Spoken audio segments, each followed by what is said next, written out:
আসসালামু আলাইকুম দর্শক, চলে আসলাম যশোরের নতুন রেল স্টেশন রূপদিয়া রেল স্টেশনে। এই সেই রেল স্টেশন যাকে ঘিরে এত কথা, এত আলোচনা। যাই হোক বন্ধুরা, কি নিয়ে আলোচনা সেটা নিয়ে পরে আলোচনা করব। এখন আমি আপনাদেরকে এই রেল স্টেশনের রিভিউটা দিব।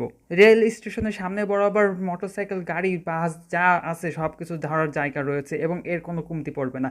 এখন আমি আপনাদেরকে দেখাবো এর প্রবেশ পথ। এটি হলো রেল স্টেশনের প্রবেশ করার মূল পথ, তবে এখন এটা বন্ধ রয়েছে। তাই আমি এই পাশের রাস্তা দিয়ে চলা শুরু করলাম এবং এখান থেকেও আমি কিন্তু রেল স্টেশনে যেতে পারবো। যেতে যেতে ডান পাশে কয়েকটি বাড়ি দেখলাম, তবে আমার জানা নাই এখানে কি কাজের জন্য এই বাড়িটি করা হয়েছে, হয়তো থাকার জন্য।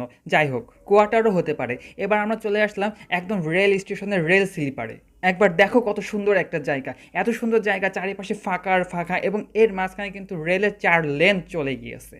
সংবাদপত্রের নিউজ দেখতে দেখতে আমি ক্লান্ত হয়ে গেছি। অবশেষে নিজের দু চোখে দেখতে চলে আসলাম সেই রূপদিয়া রেল স্টেশনে। দেখাটা আমার সার্থক হলো এবং এখানে এসে এতটা শান্তি লাগলাম যে উঠেই চলে আসলাম পুরো 4 লেনের মাঝখানে। সেই আনন্দ বলে বোঝাতে পারবো না। এত আনন্দ, 4 লেনের মাঝখানে আমি দাঁড়ায় রয়েছি। বাহ, কি অপূর্ব দৃশ্য! আর আমি যেখানে আছি সেখানে আপনারাও সাথে সাথে আছেন, আর আপনারাও সাথে সাথে দেখতে থাকুন এই সুন্দর রূপদিয়া সুন্দর। দূর থেকে রেল স্টেশনটা অনেক সুন্দরই দেখতে লাগতেছে এবং রেল স্টেশনটা আসলেই অনেক বড়। ভালো করে খেয়াল করে দেখলেই বুঝতে পারবেন রেল স্লিপারের নিচে কত সুন্দর সুন্দর পাথর বিছানো রয়েছে এবং এতটাই সুন্দরভাবে গুছানো অবস্থায় রয়েছে যে দেখলে আপনিও ভালো লাগবে এবং আপনিও চলে আসুন রূপদিয়া রেল স্টেশনে। কারণ আপনাদেরকে কিন্তু রেল স্টেশন চালু হলে অবশ্যই এখানে আসতে হবে ঢাকায় যাওয়ার জন্য। কারণ যশোর থেকে ঢাকায় যাওয়ার জন্য এই একটি মাত্র রেল স্টেশনের গুরুত্ব এখন বর্তমানে অপরিসীম। কারণ এখান থেকে আপনি পাবেন অনেক রকম এক্সপ্রেস ট্রেন, যেটার মাধ্যমে আপনি যশোর থেকে ঢাকায় চলে যেতে পারবেন। তাহলে এবার বুঝতে পারছেন, প্রথমেই বলেছিলাম এই রেল স্টেশনকে ঘিরে এত আলোচনা, এখন আলোচনাটা ঠিক এখানেই। তাহলে যশোর জাংশন এর মূল্যটা কোথায় গেল?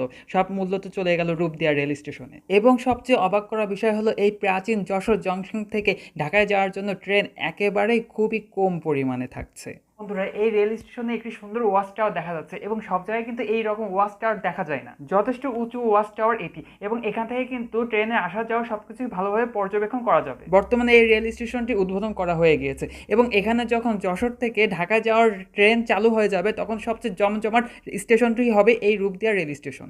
আর প্রতিটি রেল স্টেশনের একটি প্রবেশপথ এবং বাহিরপথ রয়েছে এবং এই রেল স্টেশনের বাহিরপথ রয়েছে এটি, এবং সামান্য কিছু যাওয়ার পরেই কয়েকটা অফিস রুম রয়েছে, বিশ্রামাগার রয়েছে এবং মাঝখানে রয়েছে হলো প্রবেশপথ।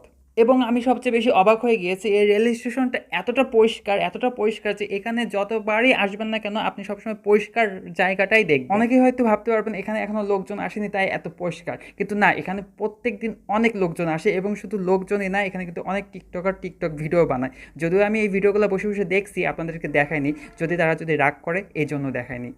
যাই হোক বন্ধুরা, যশোর থেকে ঢাকায় যাওয়ার জন্য এই রেল স্টেশনের গুরুত্ব এখন অনেক দেওয়া হয়েছে।